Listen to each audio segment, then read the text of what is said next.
लोधरा में खस्ता हालत पुलिस गाड़ियों को मुरम्मत करवा कर काबिल इस्तेमाल बना दिया गया। डिस्ट्रिक्ट पुलिस ऑफिसर सैयद करार हुसैन ने ड्राइवरों को अपने दस्ते मुबारक से चाबियां तकसीम की। मजीद देखते हैं डॉक्टर काज़म अब्बास बलोच की इस रिपोर्ट में।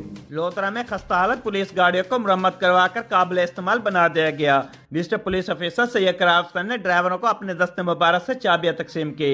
MTO मलिक खिजर ने DPO सैयद करार हुसैन को गाड़ियों के मेंटेनेंस और इस्तेमाल के बारे में ब्रीफिंग दी। डिस्ट्रिक्ट पुलिस ऑफिसर सैयद करार हुसैन का इस मौके पर कहना था कि ड्राइवर सरकारी गाड़ियों की देखभाल इस अंदाज से करें जैसे ये इनकी जाती गाड़ी है।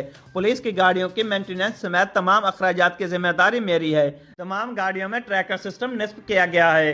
इनमें थाना जात की गाड़ियां, elite force, provision van, rescue 15 की गाड़ी और मोटरसाइकिल भी शामिल है। ट्रैकर सिस्टम की तनसीब से सिस्टम में शफाफियत होगी। गाड़ियों में इस्तेमाल होने वाले डीजल पेट्रोल का चेक एंड बैलेंस भी मुमकिन होगा। अवाम नास को तहफ़्फ़ुज़ फराहम करने में तमाम तर वसाइल प्रोकार लाए जा रहे हैं। कैमरा टीम के साथ डॉक्टर काज़म अब्बास बलोच, राज न्यूज़, लोधरा।